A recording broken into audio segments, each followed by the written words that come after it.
أعوذ بالله من الشيطان الرجيم بسم الله الرحمن الرحيم لقد من الله على المؤمنين إذ بعث فيهم رسولا صدق الله العلي العظيم ونفعني وإياكم بآياته والذكر الحكيم والحمد لله رب العالمين. درود پاک پڑھ لیجیے. اللهم صل على سيدنا ومولانا محمد وعلى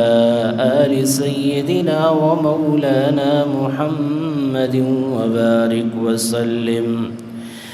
اللهم صل على محمد عبدك ورسولك وصل على المؤمنين والمؤمنات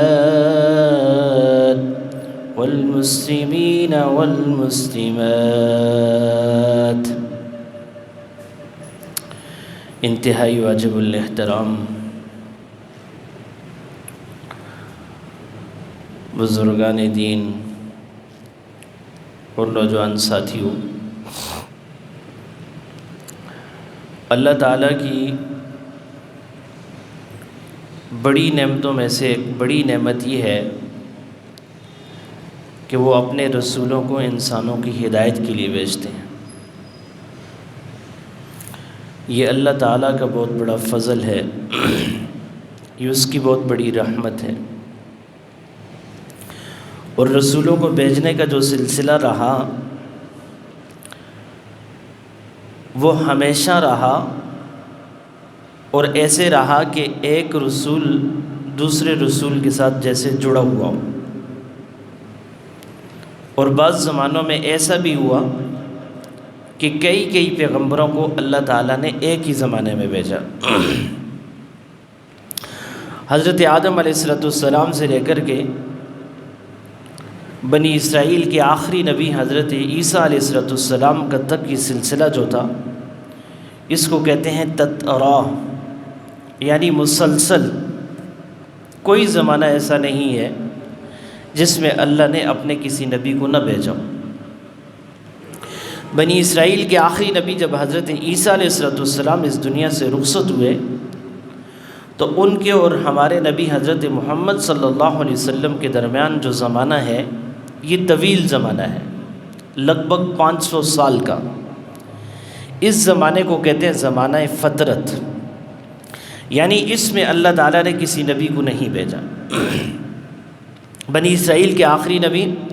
حضرت عیسیٰ علیہ السلام، اور پھر اس کے بعد 500 سال کے بعد اللہ تعالیٰ نے حضرت محمد صلی اللہ علیہ وسلم کو انسانوں کی ہدایت کے لیے مبعوث فرمایا. اب یہ جو 500 سال کا فترت کا زمانہ تھا، اس میں جو اللہ تعالیٰ نے اس سے پہلے جو دین تھے، دین حضرت موسیٰ علیہ السلام کا دین جو تورات کی صورت کے اندر تھا، اسی طرح حضرت عیسیٰ علیہ السلام کا دین عیسائیت جو انجیل کی صورت میں موجود تھا، تو زمانے کے ساتھ ساتھ لوگوں نے اس کے اندر تبدیلی پیدا کر دی، تغیر آ گیا، تحریف کر دی، اپنی مرضی کا دین جو ہے وہ بنانا شروع کر دیا. اور آپ صلی اللہ علیہ وسلم کی آمد تک اس دین کا کوئی اصل حصہ موجود نہیں تھا، اور بہت کم لوگ تھے جو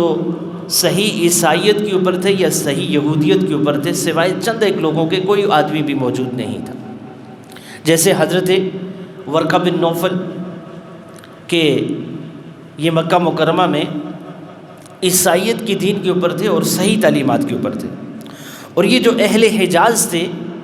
یہ اپنے دادا کے دین یعنی حضرت اسماعیل علیہ السلام کے دین کے اوپر یہ کہتے تھے کہ ہم دین حنیفیت کے اوپر ہیں، جس کو اللہ تعالیٰ نے حنفیت کہا ہے. یعنی حضرت ابراہیم علیہ السلام کے دین کے اوپر یہ کہتے تھے ہم اس کے اوپر ہیں. ایک زمانے تک یہ اس کے اوپر رہے، لیکن پھر اس کے بعد ان کے درمیان ایک بادشاہ آیا جو بے دین ہوا، تو اس نے بے دینی کی حد کر دی. اس نے ان کے درمیان لا کر کے بتوں کو چھوڑ دیا۔ جہاں کہیں پتہ چلتا تھا اوثان بت، اس کو لاتا اور ان لوگوں کو اس کی پوجا کے اوپر اس نے لگا دیا، جو اہل حجاز تھے، یعنی نبی اکرم صلی اللہ علیہ وسلم کے خاندان کے لوگ۔ یوں جو ہے ان کے درمیان بت پرستی اتنی عام ہوئی کہ مکہ کا کوئی گھر ایسا نہیں تھا جہاں پر بت موجود نہ ہو، جس گھر کے اندر بت نہ رکھے ہوئے ہوں۔ اور اطراف میں بھی خاص جگہیں تھی جہاں پر راستے تھے، چوراہے تھے، وہاں پر بھی انہوں نے اپنے بت بنا کر کے رکھے ہوئے تھے اور آتے جاتے ان کی عبادت کرتے تھے۔ اور حد یہ کہ خود کعبۃ اللہ اللہ کا گھر، جو دین توحید کی بنیاد تھی، انبیاء کا مسکن اور ماوا ملجا تھا،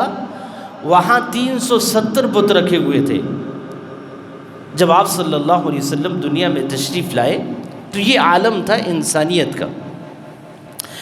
اور اس طرح جو ہے وہ ان کے درمیان بت پرستی اتنی عروج کے اوپر تھی کہ جو اپنے آپ کو کہتے تو یہ تھے کہ ہم دین حنفیت کے اوپر ہیں، ابراہیمی دین کے اوپر ہیں، لیکن ان کا حال یہ تھا کہ کوئی قدم بت کی پوجا کے بغیر اٹھاتے نہیں تھے، کوئی گھر خالی نہیں تھا جہاں بت موجود نہ ہو، کوئی جگہ ایسی نہیں تھی جہاں بت نہ موجود ہوں۔ خود بیت اللہ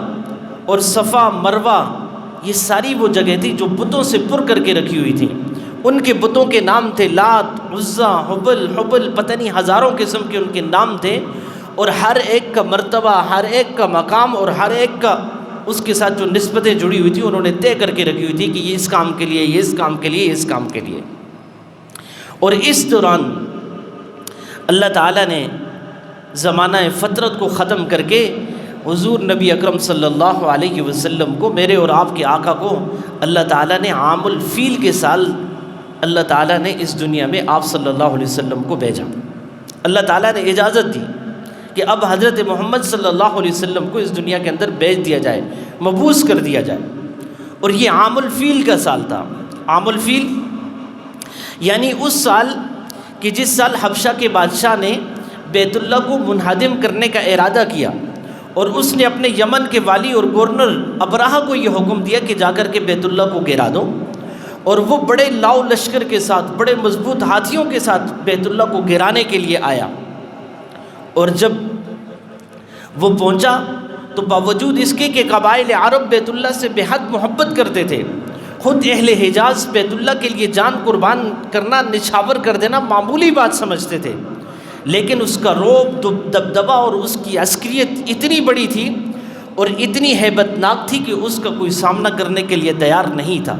چنانچہ وہ یمن سے نکلا، تمام قبائل عرب سے ہوتا ہوا وہ یہ جو مزدلفہ کا مقام ہے یہاں آ کر کے اس نے پڑاؤ ڈالا، اور یوں جب اس نے ارادہ کیا کہ اب آگے بڑھ کر کے بیت اللہ کو گرانا ہے، تو وہ جس ہاتھی کے اوپر سوار تھا اس کو جب حکم دیتا چلنے کے لیے تو وہ ہاتھی رک گیا۔ اس نے بہت اس کو مارا، بہت کوشش کی، لیکن وہ ہاتھی نہیں چلے، اور اس کا لشکر یہیں رکا ہوا تھا کہ سمندر کی جانب سے اللہ تعالیٰ نے پرندوں کو بھیجا جن کو ابابیل کہتے ہیں، جس کو اللہ تعالیٰ نے سورۃ الفیل میں ذکر فرمایا۔ ان ابابیلوں کو بھیجا۔ ان ابابیلوں میں ہر ابابیل کے پاس 3 کنکریاں تھیں، 2 اس کے پنجوں کے اندر اور 1 اس کی چونچ کے اندر،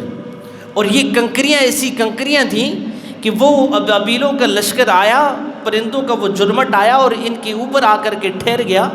اور ان پرندوں نے جب ان کنکریوں کو پھینکا تو وہ کنکری کسی ایٹم بم سے کم نہیں تھی۔ چنانچہ لشکر میں کوئی ایک آدمی بھی نہیں تھا جس کو وہ کوئی اس سے بچ گیا ہو، سوائے اس ابرہہ کے کہ اس کے لشکر کے جتنے فوجی تھے اور جتنے جوان تھے، اس کنکری کے بارے میں آتا ہے کہ جس وقت وہ اس کے سر پہ لگتی تو وہ اتنے زور سے لگتی کہ سر کو چیرتے ہوئے دوبر کے راستے سے باہر نکل جاتی تھی۔ یوں اللہ تعالیٰ نے سب کو ہلاک کر کے رکھ دیا، اور جو بچ گیا ابرہہ، تو ابرہہ کو اللہ تعالیٰ نے یہ سزا دی کہ اس کے جسم کے اندر ایک ایسا جرثومہ پیدا کر دیا کہ جس نے اس کے جسم کو کاٹنا شروع کر دیا، اور اس کا جسم گل سڑ کر کے وہ اپنے گھر تک نہیں پہنچا، راستے میں ہی جسم کے ٹکڑے ہوتے ہوتے وہ مر گیا۔ یہ تھا وہ سال جس سال حضور نبی اکرم صلی اللہ علیہ وسلم اس دنیا